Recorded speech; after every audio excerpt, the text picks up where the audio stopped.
Olá, bom dia. Tudo bem com você? Como é que estão as coisas aí? Eu sou André Godoy, esse é o canal Dinheiro. E hoje é dia de falarmos sobre Brasil. Programa Vaca e o Brejo, né? Tendo em vista os acontecimentos aí dos últimos dias, 7 de setembro, e algumas coisas que eu falei aqui também, por ocasião dos desfiles, eu achei interessante usar esta edição do programa A Vaca e o Brejo para falar sobre os militares. Eu tangenciei esse assunto. Na verdade, é um assunto complexo demais. E o Vitor acabou mandando comentário, não só o Vitor, outras pessoas também, mas o Vitor mandou um comentário direto aqui. Outras pessoas mandaram mensagens pedindo para comentarmos alguma coisa sobre os militares, né? O que eu teria a dizer a respeito. Então vamos lá. Eu não quero me prender muito à parte historicista da coisa, porque eu não sou um historiador e eu não tenho pretensão nenhuma de tratar de maneira técnica um assunto que não é não é tão fácil de se falar a respeito, né? Eu tive um professor no cursinho que dizia o seguinte, ele falava assim, olha, as pessoas acham que é mais fácil falar de história do que de física, por exemplo. E isso é besteira, é mentira. As duas coisas são difíceis de se falar. O que acontece é que é mais fácil você falar superficialmente de história do que você falar superficialmente de física. Essa é a questão. E para falar superficialmente, acho que não é bom, não vale a pena. Então, o que eu vou falar aqui não é uma análise histórica, não é uma. É puramente um conjunto de opiniões tiradas de onde? De uma vivência familiar, de assistir as coisas quase que no camarote, né? Eventos que aconteceram dentro da minha família, especificamente com o meu pai. Os dramas, as coisas que sofreu e que viveu, enfim, né? Então, de novo, eu não estou dizendo, não tenho como defender certas coisas do ponto de vista de um historiador, mas eu tenho a autoridade de falar o que eu vi. Isso nem o diabo, nem Deus, nem ninguém vai poder tirar de mim, porque o que você viveu, não é isso? Faz parte da sua experiência, da sua vida, não tem como alguém extirpar isso da sua história. Então, o que eu vou contribuir aqui é com as coisas que eu vi e vivi. Tá? Bom, vamos começar. Antes de mais nada, eu quero dar um contexto aqui a vocês. Eu estarei, durante esse vídeo, eu estarei falando da vida de pessoas como foi meu pai, que se tivessem vivas hoje, meu pai, se estivesse vivo hoje, teria 93 anos, mais ou menos, por aí, para 94. Então nós estamos falando de pessoa, e o pessoal que viveu os mesmos dramas que ele, naquela época, tinha a idade dele ou mais. Então nós estamos falando de pessoas que, na média, se estivessem vivas, teriam pelo menos quase 100 anos de idade, né? Estamos falando de pessoas que pertenciam a várias gerações anteriores à nossa. Então, o mundo delas era muito diferente, o mundo em que elas viviam era muito diferente, as oportunidades que elas tinham também eram muito diferentes das nossas e os desafios idem, certo? Por que eu estou falando isso? Porque, por exemplo, houve um tempo no Brasil em que o Brasil tinha digamos assim, uma direita, tá? Essa direita era muito diferente da direita que nós temos hoje. Porque essa direita ela tinha alicerces, tá? A direita que nós temos hoje é muito esforçada, mas ela ainda é muito fraca. Porque tanto ela desconhece como o inimigo trabalha, como ela também desconhece os seus próprios valores, a si mesma, né? Isso é consequência de uma história muito triste que o Brasil viveu, com os militares. Os militares criaram essa situação de destruição da direita do Brasil. Eles fizeram isso. Mas antes de falar deles, a gente tem que falar como eram as coisas no início. A direita brasileira, e aí nós estamos falando da década de 50 até 60, para trás, ela era uma direita, vamos dizer assim, esclarecida. Ela era uma direita composta por homens que tinham lido e entendido praticamente tudo o que existe disponível em literatura inglesa, francesa, sobre as ideias liberais, sobre conservadorismo, e também tinham lido em todos os idiomas possíveis tudo aquilo que dizia respeito ao marxismo. Então eram caras que conheciam os dois mundos. Né? Não é à toa que muitos desses caras, como foi o caso do meu pai, vieram de uma faculdade, por exemplo, como História. Houve um tempo em que a USP formou historiadores de direita. Mas historiadores com uma formação robusta de direita. Não essas coisas que a gente vê hoje, do coitado do historiador ou do aluno de história que está lá brigando com o professor. Não.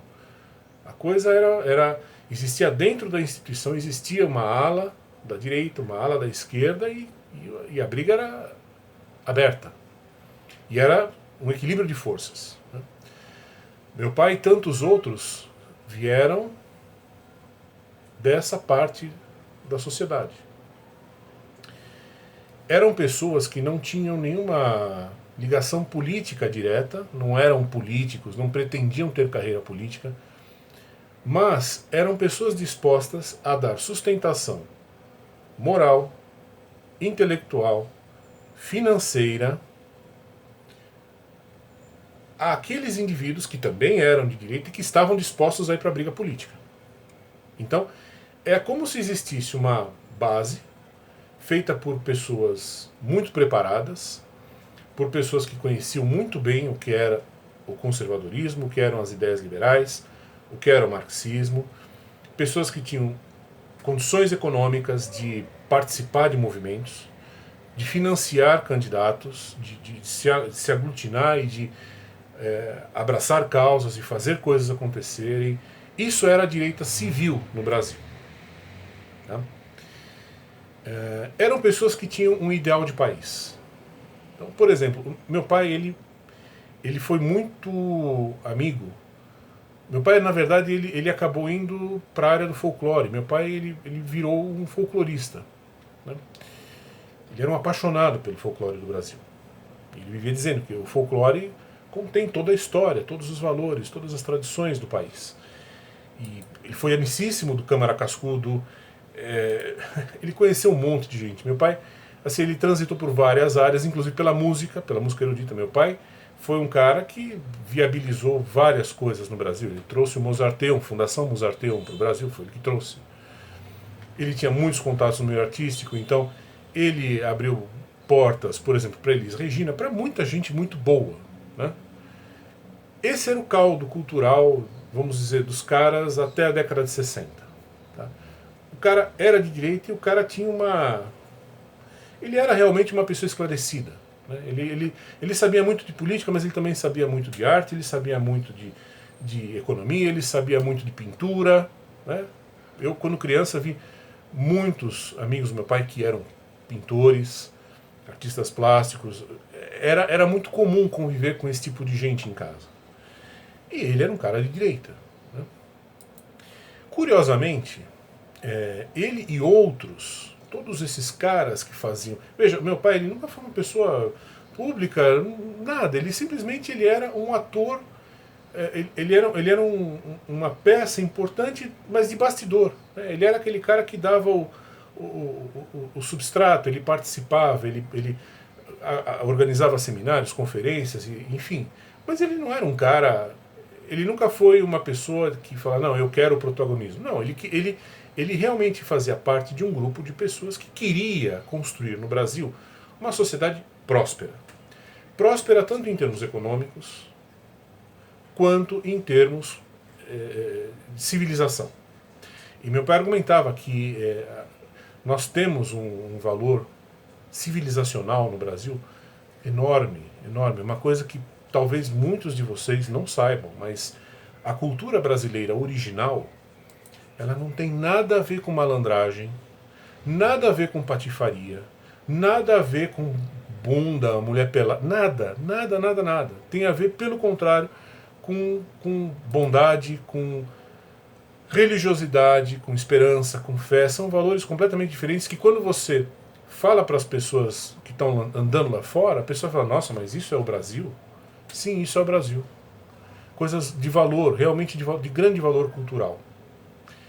E essa direita que existia naquela época, ela realmente queria que todo esse histórico, toda essa cultura brasileira fosse vencedora, porque na época já existia, desde a década de 20, de 30, já existia ameaça comunista no Brasil.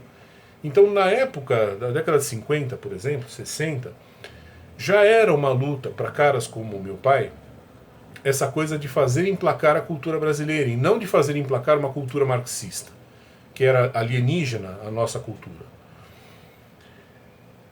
Por isso, justamente, que quando chegou em 64, 64, com a eleição do Jango, o Jango representava tudo aquilo que esse pessoal, do qual meu pai fazia parte, tudo aquilo que eles não queriam. Porque o Jango era um cara que o que ele queria era o poder. Então, para ficar no poder, ele usava os comunistas, e os comunistas usavam o João Goulart porque queriam eles tomarem o poder, dar um pé na bunda dele e eles pegarem o poder. Então, o Brasil estava indo para um caminho muito ruim. E havia problemas econômicos, havia mil questões práticas do dia a dia que estavam muito ruins. Né? Mas, no entender desse grupo da direita civil brasileira da época, o grande problema do Jango era o quê? Ele representava valores que simplesmente... Ele representava o Getúlio Vargas. Quem disse que o samba é a música nacional? Getúlio Vargas. Isso é um artificialismo, isso não é verdade. Não é verdade. A esquerda brasileira, isso aí já vem desde o Vargas, ela foi criando um Brasil que é mentiroso, que não é real, que não corresponde ao Brasil, por exemplo, do Luiz da Câmara Cascudo, que é o verdadeiro Brasil, é o Brasil raiz. Então, a direita brasileira, a intelectualidade brasileira de direita, ela queria que fosse vitoriosa a vertente original, claro, e não uma vertente que veio do marxismo, sei lá de onde. Ainda mais que esses caras, como meu pai, sabiam que era o marxismo. O cara conhecia de trás para frente, de frente para trás. Certo? Então, quando aconteceu o Jango, toda essa direita civil foi se organizar e pressionar inclusive os parlamentares de direita. Precisavam dar um jeito de tirar o João Goulart, porque o João Goulart ia levar o Brasil para um péssimo caminho. Além de levar o Brasil para uma situação economicamente desastrosa, que é o socialismo, ia acabar destruindo tudo que nós temos de cultura. Nossa, que é muito valiosa, muito preciosa, eu insisto. Talvez vocês nem imaginem o quanto. Eu daqui a pouco vou ler um trecho de um conto do Câmara Cascudo, folclore brasileiro, para vocês verem o que é o Brasil real. Como o Brasil real não tem nada a ver com o Brasil que passa na Globo ou que está na cabeça do homem comum aí do meio da rua. O Brasil da malandragem, do safado, do sacana. Né? Mas voltando ao ponto, houve essa pressão, os políticos da direita brasileira, isso em 64, deram um golpe, houve sim um golpe civil no parlamento para tirar o Jango. Tá? E isso feito, o que aconteceu? Os militares imediatamente, que até então estavam quietos porque todo mundo tinha medo de mexer com o seu João Goulart. Certo? Por quê? Porque o João Goulart era metido com tudo quanto é bandido. Chinês, soviético, cubanos, comunistas daqui. O cara não era flor que se cheirasse. Era mais ou menos igual, ou talvez um pouco pior, do que mexer com Lula. É um bandido, você sabe que é cara que manda matar, ele faz qualquer coisa. Certo? Então a milicada tinha medo. A milicada não queria também o João Goulart, mas por outros motivos. Só que eles tinham medo, os militares tinham medo do João Goulart. Quando os militares viram que os civis deram um pontapé na bunda, o Congresso brasileiro deu um pontapé na bunda do Jango, e o Jango foi deposto assim, chegou uma hora que a direita brasileira falou, olha, é agora ou nunca. Os caras prenderam a respiração e pau. Se tivesse que dar alguma treta, ia dar na hora. Os soviéticos iam entrar na briga, quer dizer, foi um risco alto, porque, de novo, você estava mexendo com um bandido. Aconteceu que o Jango simplesmente fugiu. Os militares se animaram, falaram, opa, agora tá para nós, hein? Porque a direita civil expulsou o Jango, deu um golpe parlamentar, expulsou o Jango do poder, o cara fugiu até do Brasil. Agora basta nós militares colocarmos nossos tanques na rua e pegarmos tudo para nós. Simples assim. Foi isso que aconteceu em 64. 64 foi um golpe civil da direita brasileira contra o Jango, e na sequência a direita civil sofreu um golpe de quem? Dos militares, mas assim, no dia seguinte. E aí começou o problema, porque os militares, antes eles tinham medo do Jango. Depois que eles deram o golpe, eles passaram a ter muito mais medo da direita brasileira, da direita civil. Porque o raciocínio dos milicos, nesse ponto, eles até que têm alguma inteligência. Eles pensavam assim, se esses caras da direita civil brasileira peitaram o Jango e tiraram o Jango, eles vão peitar e vão tirar a gente também. Então nós temos que dar um jeito de acabar com esses caras da direita civil brasileira. E foi o que eles fizeram. Eles atormentaram um por um, é o que eu falei, eles não perseguiam. Essa história de falar, pegava o cara e levava o cara no pau de... Mentira, eles nunca fizeram isso nem com o pessoal de esquerda. Tá? O cara ia lá tomar café, só que como é que os militares faziam? Eles atormentavam a sua vida.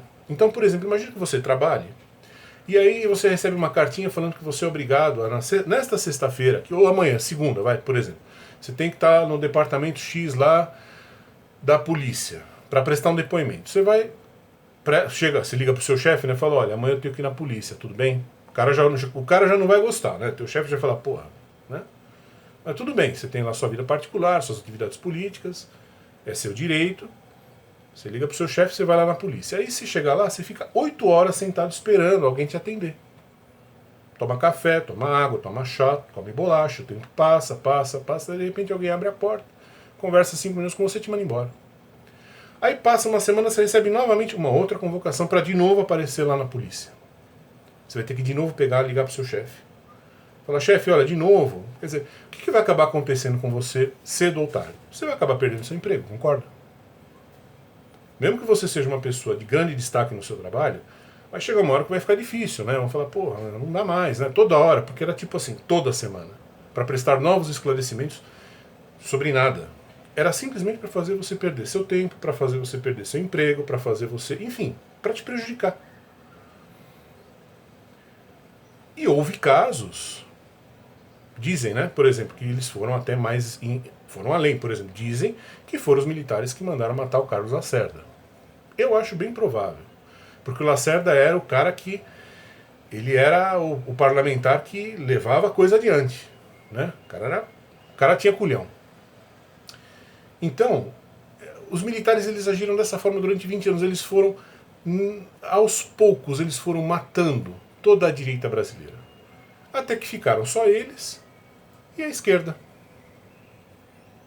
Chegou o fim do governo militar, todos os bandidos voltaram, né, do autoexílio, que foi autoexílio, ninguém foi exilado de verdade, voltaram no autoexílio, escreveram a nova Constituição Brasileira e cá estamos nós hoje, nesta situação maravilhosa, em que nem direita mais nós não temos. O que nós temos hoje é um arremedo de direita. Né? É gente que é de direita, mas que...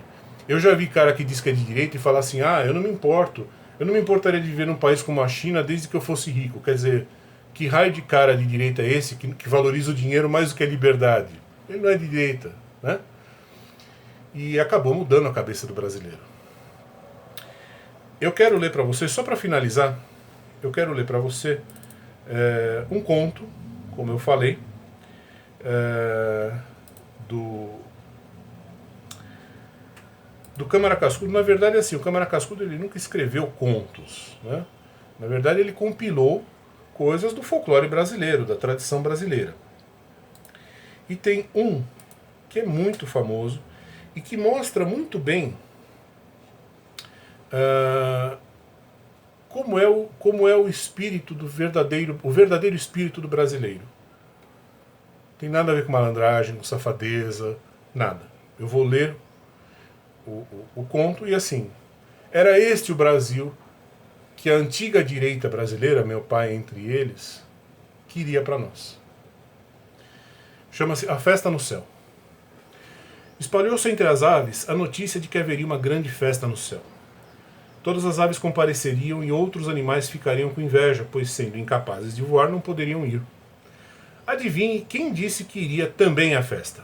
O sapo. Ele, que mal conseguia correr, disse que seria capaz de aparecer lá nas alturas. Ele tinha sido convidado e iria de qualquer jeito. Os bichos quase morreram de rir. Os pássaros então nem se fala. Mas o sapo tinha um plano. Na véspera, ele visitou o urubu e divertiu muito o dono da casa. Quando ia embora, ele disse: amigo urubu, quem é manco parte cedo. E vou indo, porque o caminho é comprido. Quem é manco parte cedo é um provérbio antigo, né? Um ditado antigo. Aí o urubu falou: você vai mesmo, né? Ah, se vou. Em vez de sair, o sapo disfarçou, deu meia volta, entrou pela janela do quarto e, vendo a viola do urubu em cima da cama, meteu-se dentro, encolhendo-se todo. O urubu mais tarde pegou a viola, amarrou a tiracolo e se mandou para o céu. Chegando no céu, o urubu arriou a viola num canto e foi procurar outras aves. O sapo botou um olho de fora e, vendo que estava sozinho, deu um pulo e ganhou a rua, todo feliz. Não queiram saber o espanto que as aves tiveram vendo o sapo pulando no céu. Perguntaram, mas o sapo fez conversa mole. A festa começou e o sapo se espalhou. Lá pela madrugada, sabendo que só podia voltar do mesmo jeito que veio, o sapo foi se esgueirando e correu para onde o urubu havia se hospedado. Procurou a viola, acomodou-se e ficou à espera. O sol saiu, acabou a festa e os convidados foram voando, cada um para seu destino. O urubu pegou a viola e tocou para a terra. Ia pelo meio do caminho, quando numa curva o sapo se mexeu. E o urubu, espiando para dentro do instrumento, viu o bicho lá no escuro, todo curvado, feito uma bola. Ah, camarada sapo, é assim que você vai à festa do céu? Confiado você, hein? E daquela altura, o urubu emborcou a viola. O sapo despencou. E dizia, enquanto caía: Bel, Bel, se eu desta escapar, nunca mais volto ao céu. E vendo as serras lá embaixo. Arreda a pedra, senão eu te arrebento. E o sapo caindo, né? Bateu em cima das pedras como uma abóbora, espedaçando-se todinho. Ficou em pedaços. Nossa Senhora, com pena do sapo, juntou os pedaços e o sapo viveu de novo. Por isso, o sapo tem o couro cheio de remendos. Isso é o folclore brasileiro. Isso é um conto do folclore brasileiro. Era isto o Brasil, que aquelas pessoas, meu pai entre elas, queriam fazer prevalecer neste país. Infelizmente, eles foram esmagados, não pelos comunistas, pelos militares. E isto aqui hoje é história, é coisa que se conta apenas a boca pequena num canal do YouTube. Esses são os militares do Brasil. Por essas e outras é que eu digo a vocês que eu não tenho interesse nenhum em política e não gosto de política, né? É muito triste, mas foi essa a história dos militares no Brasil. Um abraço para vocês, boa semana.